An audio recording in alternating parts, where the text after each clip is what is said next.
Hello, welcome back to Win Some Lose More. I am Dieter Loosemore, joined again by my brother Rick for the top 50 games of all time in our humble opinions. This is 22-11. There's going to be a bit of crossover, certainly early on, but we'll see how this one goes. I've got one big up, and that's about it, and a new game. Well, let's just jump straight in with the number 20. Okay, I think this one will probably be a crossover. So instead of saying what it is, I'm going to tell you this. Nobody Loves You 32. It is not a crossover in this list. Oh, okay. Well, No Thanks is my number 20. And that little tidbit, Nobody Loves You 32, was a great line from my granddad, your granddad as well, when he played this game. And again, that immediately tells you the scope of this thing. This is a push your luck game with a bunch of cards in it, ranging from like number 3 to 35 or something, 7 randomly dealt out. So it's always different. You're trying to get the lowest number possible. There's change you can score and all that kind of thing. I won't bore you with that. Basically, the action is take the card, score the points, or put down a chip, which is worth -1 point, and say no thanks.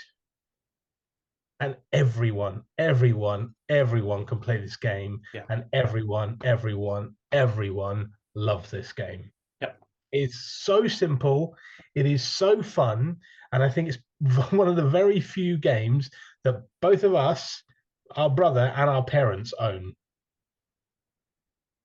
Yes, it is the only one. I would have thought so. Yeah. Incredible. And it's number 20, and apparently might even be higher on Deet's list. We'll just have to see. And it's so simple, and it's glorious. No Thanks, number 20. My number 20 is a crossover with the tail end of your last list, and is the one exemption to the table time rule, because I've only played it once, and it was about 4 years ago. But Captain Sonar is great. So it's higher on your list. Possibly the best moment in gaming that I've ever had. And I've only played it once. Yeah. It should be lower. I think in the future it will drop. It was 19, it's now 20. It's much of a muchness. It will drop, but it's held on because the memory is still so fresh. Yeah. 4 years on. Yeah. Incredible work. I'm not going to tell you about it again. You can watch the end of the last time to hear Rick. Also, I remember the game you're talking about. Yeah, because it was so good. It just so creates good. Those moments. And you know what? I've played it more than you. Yeah. And not all of them have been worldies like that, but there are probably 2 or 3 I can go, that was amazing. Yeah. That was amazing as well. And that, it does create those moments. Special game. It is. All right, number 19. I wonder is another crossover, but maybe not. I don't know how to do it. It's the first of a trilogy. Not in this list. Oh my goodness! This is Century Spice Road, and it's worth saying that it's a trilogy: Century Spice Road, Century Eastern Wonders, and Century New World. Yes. Yeah, I've not played New World, and on the strength of Eastern Wonders, I don't want to because that is a terrible game. Which Deep will lie is a good game, but it's not true. It's awful. But the first one, Century, by the same designer as Reef, a game that we talked about earlier, and shares a DNA in that it's very simple to learn, very simple to play. Like you just play a card, or you pick up a card, or but it's crunchy and it's tense, and you play with 2 people and it's bang bang bang bang. You play with 5 people and you're like, oh my goodness, am I going to get to do the thing I want to do? Oh no, they've taken it. But you can turn on a sixpence and it's so fast. You play a turn and oh my goodness, my turn already, and I haven't had time to think. And it's, theme wise, very abstract. And I played with a group the other day who said they wanted to play Spice Road, and this is the normal version because they're like, oh, the art looks very nice. I can only assume they were entirely blind because the art is not nice. It's like dull, pencil drawings of trading in the Middle East, Anyway, they thought it looked nice, and they were like, "Oh, isn't it wonderful that you've got turmeric and cardamom?" And they kept talking about it. I was like, "No, they're red, green, brown. They're not anything." But they got into the theme, so maybe it's me. Maybe I've got the problem. So, but yeah, for me, it's just red, green, brown, and yellow. You know, stupid point scoring. It doesn't have any theme for me, but I will always play it because it's great. Century Spice Road, number 19. My number 19 causes me pain because I no longer own it, because you own the copy I owned. You talked about it at the end of your last list. This is Race for the Galaxy. What a wonderful game that I was like, oh, I'm not playing this anymore. Rick, do you want it? Yeah, I'll have it. Fine, you take it. Oh, I want to play that now. I want that. Oh, what have I done? So good. Simultaneous action selection. Love action selection. You just choose a number action. There are 5, sort of. It's each with kind of different versions of the action you can do. You play it, you flip it, and then you do all the actions that everybody's picked. But if you chose whatever action you chose, you get to do slightly better than the people that didn't choose your number. You still get to do their numbers, but you get to do yours better. And it's just a very simple thing. It's appeared in a few games now. I'd like to try the Ares Expedition thing from Terraforming Mars that uses a similar thing. And there's a few games that do it. It's just super clever. Like, why wouldn't you? Action selection's great, but Coloma's another one, I think, where it's a negative version. Sorry, if 2 people pick the same one, you don't get to do it. It's more like a just one cancels out thing. But yeah, really cool action selection system. And again, a race. It's in the name, and I always forget. I build a really cool synergistic combo, and then somebody plays the 12th planet, and I'm like, oh, nuts. I lost. No. But points are involved. Often your problem with those sorts of games as well. Yeah. If you think about further up the list of mine, you love doing the engine building, and I've finished the game off. Anyway. But it's great. 19, Race for the Galaxy. Well, my number 18, you talked about last time as well. This is Underwater Cities. Okay. I thought it would be, I didn't know it'd be this high. Yeah, I mean, it was 16 last year. It's dropped a couple. Okay. I don't own it anymore. It wasn't hitting the table. It was a bit too crunchy and a bit unthemey for my wife, though I think it's all there. But I definitely understand her point. I thought it was great. I love it. It ticks a lot of my boxes in terms of engine building and resource management, and not really engine, but like the puzzle of efficiency and lots of stuff that I really, really like. So yeah, I'm not surprised it stayed in my top 20. I also wouldn't be surprised if it dropped lower, just because it is a little bit polarizing in terms of trying to get it to the table. But no, I think an exceptional design. And yeah, one that I really quite enjoyed playing. And if I had infinite space, would certainly be in my house still. It's not like I've got any feeling against it. But we said it 100 times, you've only got so much shelf space. Yeah. So that's number 18, Underwater Cities. My number 18 is down 9 places, no longer in the top 10. Actually, 18 and 17 were both in the top 10 last year. Wow. This is the one that's going to fall fastest.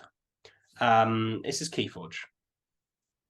A very temporary number 1, number 2 kind of area, and then hovered around the 6-7 mark for a long time. 9 last year, which was a painful drop, and I haven't played it since.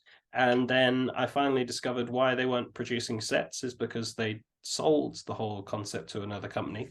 Absolutely, go do that thing.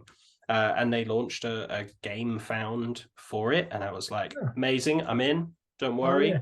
And it was so expensive because they're not going to retail. It is now only through these things. And I'm like, well, I'm done then.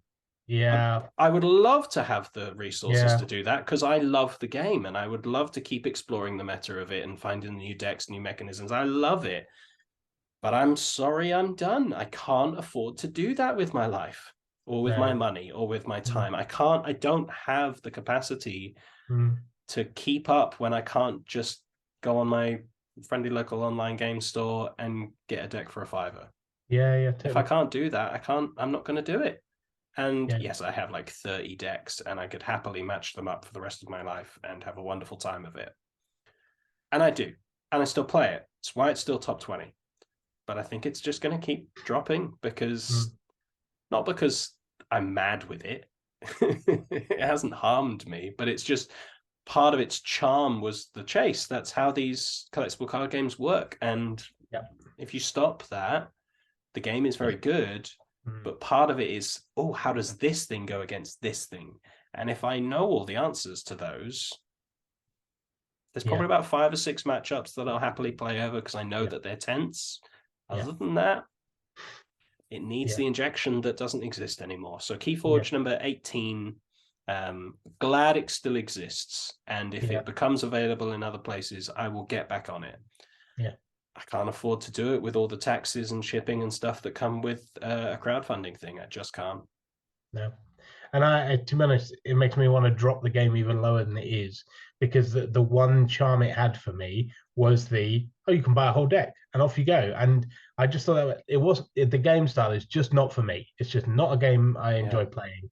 But I was like, I love that system. But if they've actually taken that bit away, I might have to even drop it lower than the sort of, I don't know, 150 that's at the moment. So, Oh, what a shame. What a shame. Well, number 17 for me is a new entry. It's Inish. That excites me. Is it a crossover? It is not in my top 50. Oh, no way. I thought it would be. I thought you'd probably crossover on here. No. Fair enough. Inish is... cool. You're right. Do you want it back in the top 50? No. I'm just really glad it hit. Yeah, no, I really like it. So it's kind of dudes on a map. It's kind of competitive fighting game, but not really. It's really a sort of draft game. Yeah. That is, I mean, psychedelic and mental and Irish and Gaelic and, I mean, art theme. I will never sleep again. Fear of seeing those things in my dreams. But it's much more a puzzle than a dudes on a map game, and it's nicely made. Matago make good games, and the second edition particularly evokes, like, just the board game cover. They didn't really change anything on the inside, but they just evoke some better stuff. And boy, I just really enjoyed it, and I have not kept it because it's not got a place in my collection because of the people I play with, and which is a shame, because I think it's a really solid game and a theme I really enjoy, and mechanics that are different to basically anything I can think of. I mean, I know there are things like, what's the big Viking one? Blood Rage. Sure. And then Bunny Kingdom on the other end of the scale that are war games with drafting, but none of them. I mean, Bunny Kingdom I've played and is way down the list, and Blood Rage, if I play, I mean, you'll have to send me to a doctor because I'll have had a personality transplant, clearly. But Inish captures my imagination, captures my interest, and just does something different. And again, but I think it's because it's not a war game. It's not all right. You need to get these people here, so you need to get like code B6 to put your people in that particular space. It's about like, hey, do you want to go and have a shindig and drink some mead and have a party and maybe get some druids along for a great time, and I mean, you'll get some points, but you probably should fight some people at some point. Okay, yeah, probably I'll get out of my druid party and go. But it evokes those kind of stories, and and then it suddenly has these superpower cards, and you're like, look what I can do! I've got superpowers and psychedelic nightmares. But it's great. Inish is 17. I should stop talking. My 17 is my dudes on a map for this list. Dropped from number 10, and we had an interesting conversation about it last year. Yes. Which is still sitting with me. This is Small World, just over my shoulder. Great, silly fun. I get your point. I do. That there's. What was my point, Deep, for the people that didn't watch last year? Some potentially problematic representations. Yeah, and just assuming that indigenous tribes are there to be wiped out. Yeah. And I get that, and that is there, and it is slipping for me kind of every time I come back to the game, come back to my list and kind of reorder it at various points during the year, which I do. Every like second new game or something, I'll give everything a reshuffle just to keep updated with it. And it's slipping each time. It's gone down 8 points this time. And it may well do because I have other things that I'll go to for that feeling now. Yeah. I can't even tell you specifically what they are, but I think of it less, I think is the point. So it's falling, and it may continue to, perhaps not as fast as Keyforge, because there are I've explained my reasons for that one, but I still love it, and it still has good stories, and it's still, if the first couple of rounds didn't exist, it would be hilarious fun, but you have to consider these things because they exist and impact people. They do. So 17 Small World. Now 73 for me, for what it's worth. Again, for a game that we played a lot, is a real drop. But I wonder if it is in line for and we have very little influence in this, but a bit, maybe a re-release, a redesign, a rethink. Sure. A slightly a slightly more conscientious version of it, of itself, because eminently expandable, eminently fun, easy to teach, in so many ways. Everything I love about games. But just a little hurdle for me at the moment. Okay, number 16 was number 18 for me last year. Has actually climbed 2 places, and it's because I've played something else. I've played Race for the Galaxy, and I really like Race for the Galaxy, but it's reminded me how much I miss Roll for the Galaxy, which is the DICE version of it, and for my money, the slightly better version. Okay. Just because of the, I don't know, visceral experience of dice chucking, the sort of a little bit more mitigation that goes on. I don't know. They're very similar. They do very similar things. They're not a million miles apart. I do think they are distinct. You wouldn't put them in, like you earlier, you put Sushi Go and Sushi Roll into the same category. No, I agree. They would be separate entries. Yeah, for sure.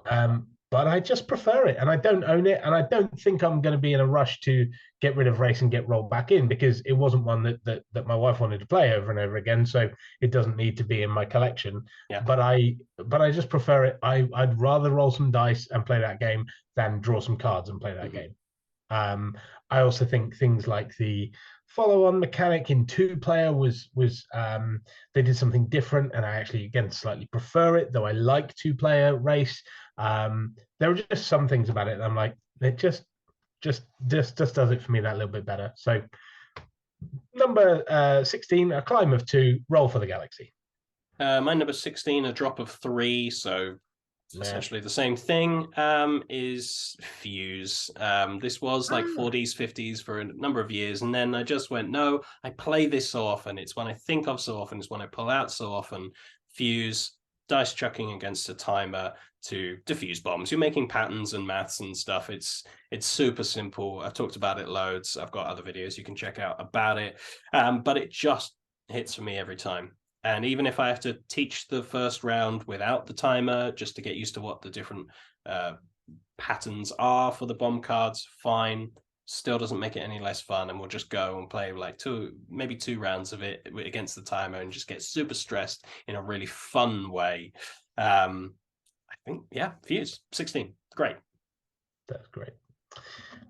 Well, we don't, I know you don't, and I know that I don't try and like really plan these lists and group them. The next 4 are going to prove that, because this is going to get monotonous, and you'll see why in just a moment. But as a climb from number 19, which was a big drop last year, but up to 15, is Viticulture. Viticulture, a worker placement that I really liked. It has been as high, I think, as top 3 for me. And then I just sort of was like, there are other worker placements that I like a bit better. Maybe even Raiders of the Galaxy, Raiders of the North Sea was in there. I would play that game. Raiders, like Space Vikings. Get on the phone to the Miko and start working. I'm sure they'll do it. But Raiders of the North Milky Way is maybe one of those that sort of pushed it back a bit. But as that's faded and as viticulture has just stayed in my heart, so it's climbed that little bit more. I like arboreal themes. I like, pastoral themes. It does a lot for me.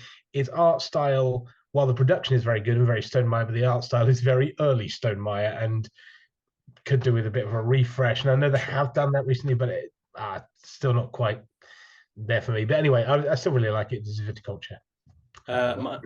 My number 15 is here because it sits in my heart, honestly.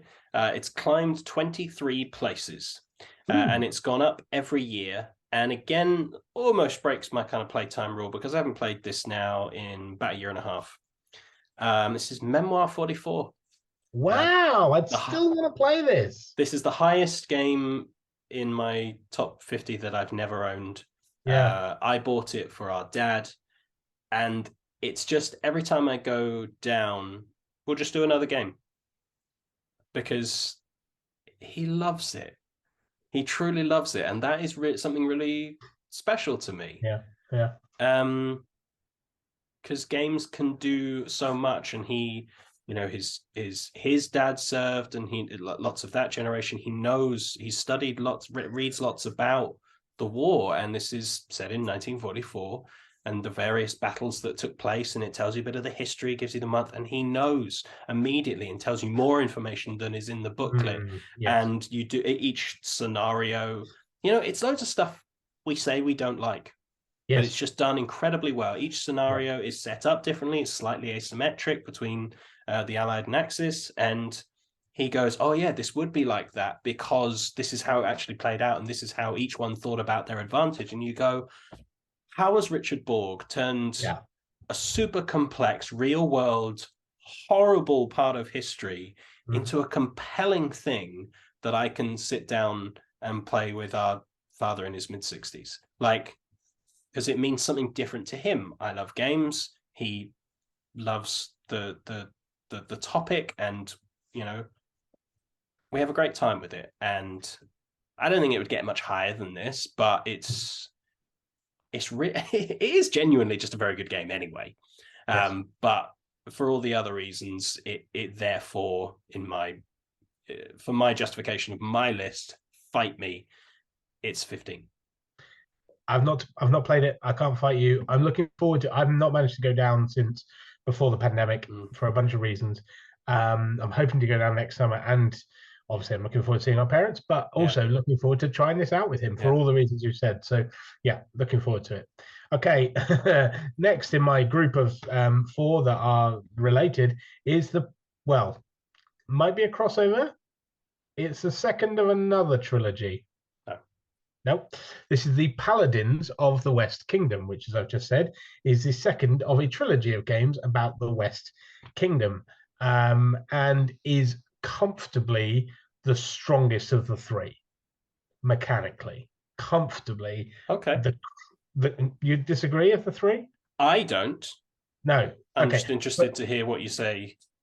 So the puzzle of it is exceptional. Yeah.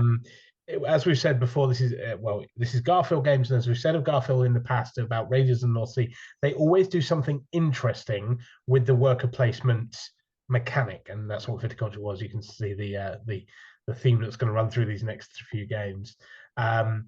And this is about color matching and saying you need this sort of person to do this sort of work, but you have to draft that sort of person. And if you don't get it, then you're going to have to try and do it a different way. And yes, there's a wild character, but he costs a lot of money to bring into the game. And I played it first time 4 players, and I really wasn't very good. And I don't ever want to play it at 4 again. 3 is fine. 2 is the best. I've not played it 1 player, to be fair. But it's just a crunchy puzzle, and I don't own this anymore because it's too weighty for my wife and I to just play 2-player. It just wouldn't do anything for her. But I think this is an exceptional game, and I miss it, to be honest. It is one that I would like to have back again. And actually, I think that's true of most of this list. Underwater Cities, Roll for the Galaxy, that kind of thing. These are all games that I really like, but they're probably not just going to stay in the collection. But Yeah, 2 big thumbs up for Paladins of the West Kingdom. Number 14. Great game. Number 14 for me is my new entry.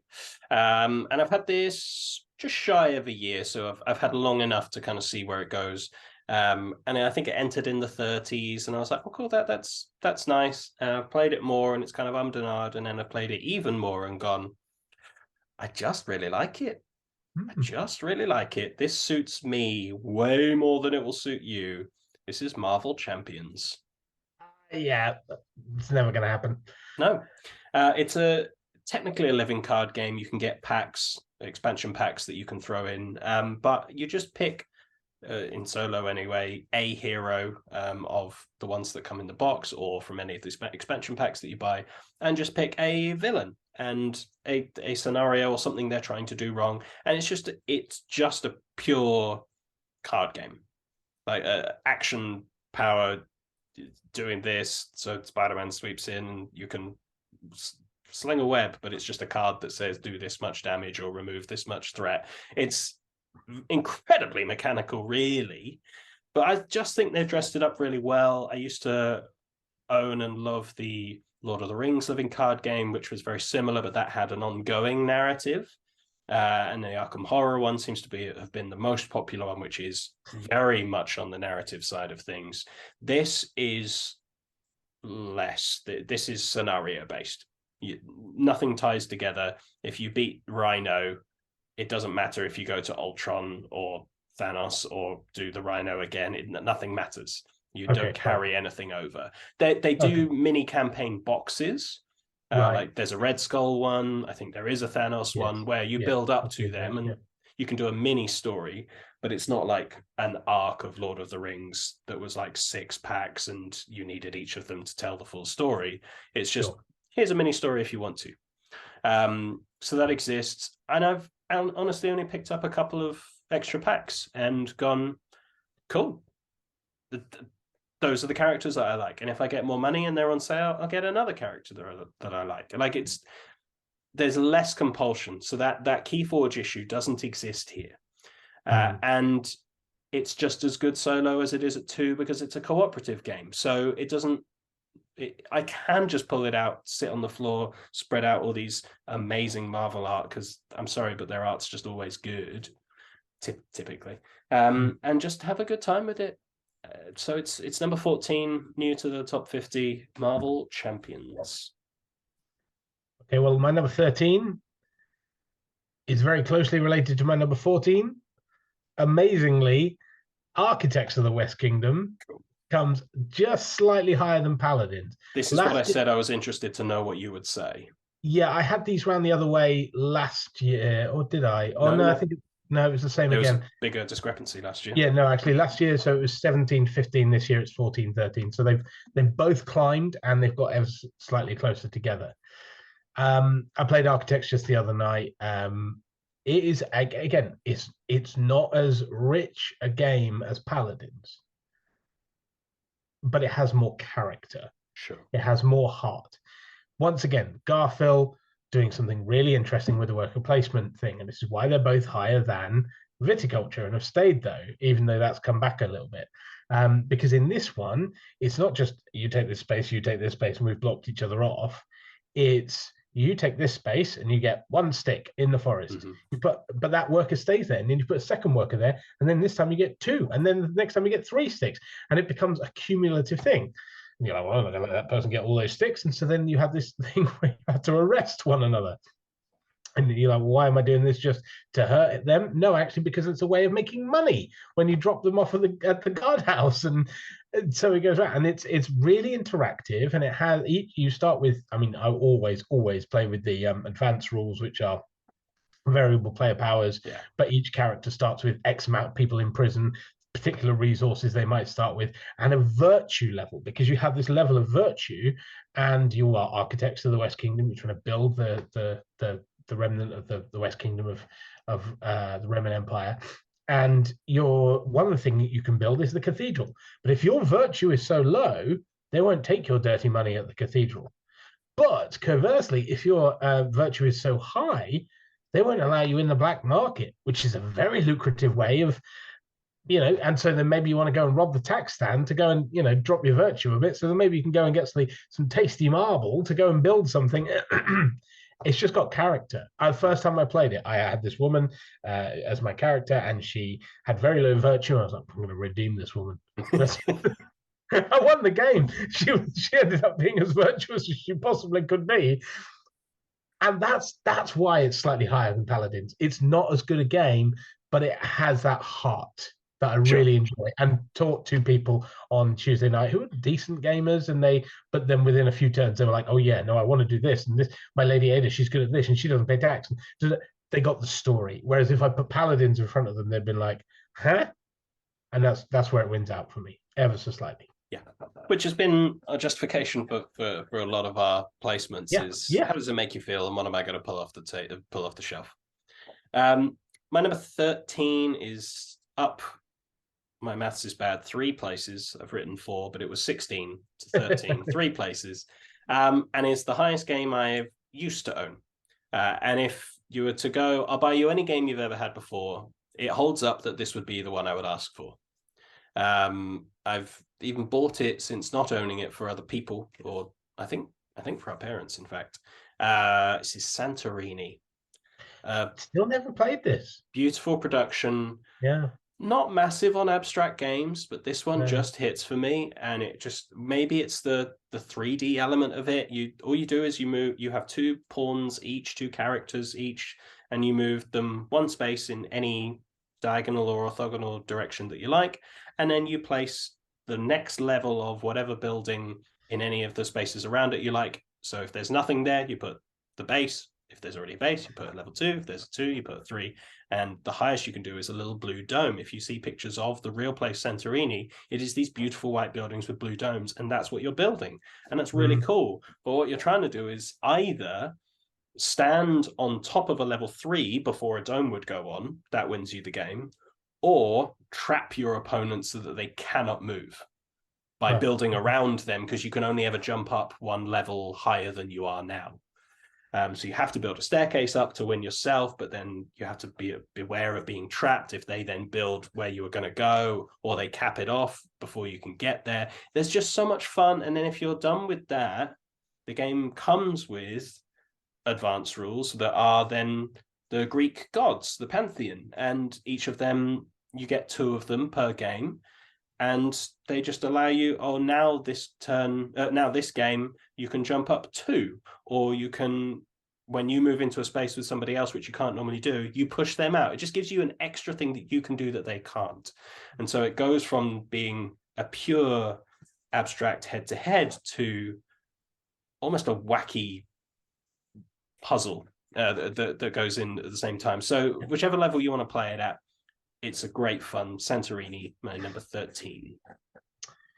Well, my number 12, to complete my run of 4 worker placements, is not a true worker placement, and I've owned it twice, and I love it, and it's not coming back, and it's Keyflower, which I know, I love it. It breaks my heart, but just like so many of these games on this list, doesn't have a place on my shelf. Sure. My wife's not going to play it with me, but it is a marvel, because it does play well at 2, it plays well at 3, 4, 5, and even 6.